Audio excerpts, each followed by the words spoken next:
Welcome to संस्कार education classes के इस ऑनलाइन प्लेटफॉर्म में मैं श्याम शर्मा इंग्लिश टीचर। ये एक ऐसा चैनल है जहां आपको मिलता है इंग्लिश का बेस्ट सॉल्यूशन।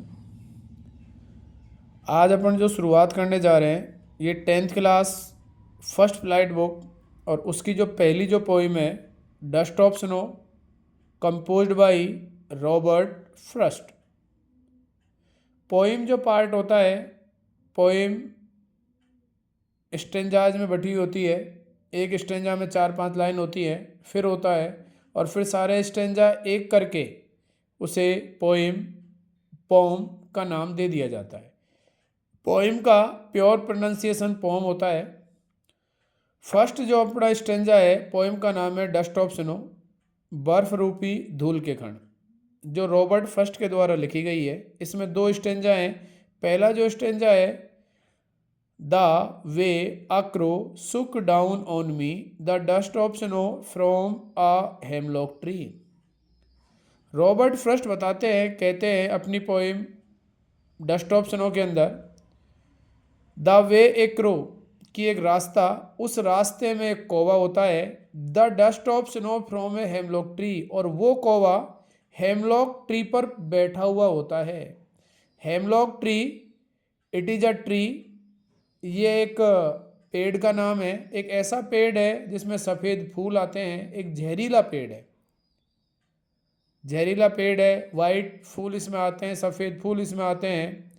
और ये कौवा इस पेड़ पर बैठ जाता है और बैठ करके डस्ट रूपी धूल के कण सुक डाउन ऑन मी, उस पॉइंट के ऊपर गिराता है।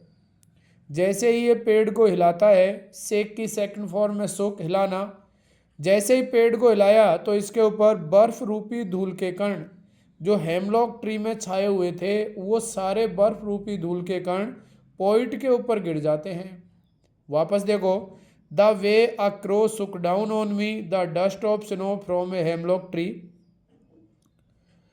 रास्ते में एक कौवा जो हेमलॉक ट्री पर बैठा है और उस पेड़ में से कवि के ऊपर, पॉइंट के ऊपर बर्फ रूपी धूल के कणों को पेड़ को हिला करके गिराता है। मी किसके लिए आ रहा है? पॉइंट के लिए। Me point. Next stanza, has given my heart a change of mood and saved some part of a day. Next stanza में पॉइंट आपको बताता है, आपको समझाता है कि जैसे ही कौवे ने मेरे ऊपर बर्फ रूपी धूल के कण जहरीले पेड़ से गिराए, वैसे ही मेरा जो हृदय है, has given my heart change of mood, मेरे हृदय में आने वाले विचारों में परिवर्तन हो गया। मेरे जो हृदय है उसमें बनने वाले जो विचार है, बनने वाले जो थॉट है, बनने वाली जो नेगेटिविटी वाले जो विचार है, नकारात्मकता के जो विचार है, उन विचारों में बदलाव हो गया। और जैसे ही बदलाव हुआ, सेव्ड सम पार्ट, मैंने बचा लिया था कुछ हिस्सा, of a day, day means दिन, दिन मीन्स जीवन, मेरे उसने पॉइंट ने पूरे जीवन को एक दिन का बताया है और उस दिन में से कुछ हिस्सा उसने बचा लिया। कहने मतलब शेष हिस्सा जो था उसका, आई हैड र्यूड, पॉइंट कह रहा है कि मैं उसे र्यूड कर चुका, मैं उसे बर्बाद कर चुका, लेकिन बाकी का जो समय मेरे जीवन का, वो जीवन का समय मैंने बर्बाद होने से बचाया। और ये सब किसकी देन है? उस कौवे की देन है जो डस्ट ऑफ स्नो नामक पेड़ पर बैठा हुआ है। जैसे ही पॉइंट वहाँ से गुजरता है, वैसे ही पॉइंट के हृदय में बनने वाले विचारों में परिवर्तन आता है। वह नेगेटिविटी को त्यागता है, नकारात्मक विचारों को त्यागता है, सकारात्मक पॉजिटिव विचार अपने दिमाग में रखता है और शेष अपने जीवन को बर्बाद होने से बचाता है। ये विचार रॉबर्ट फ्रस्ट के डस्ट ऑफ स्नो जो पोइम है उसमें एक्सप्रेस किए गए हैं। दोनों स्टेंजा है।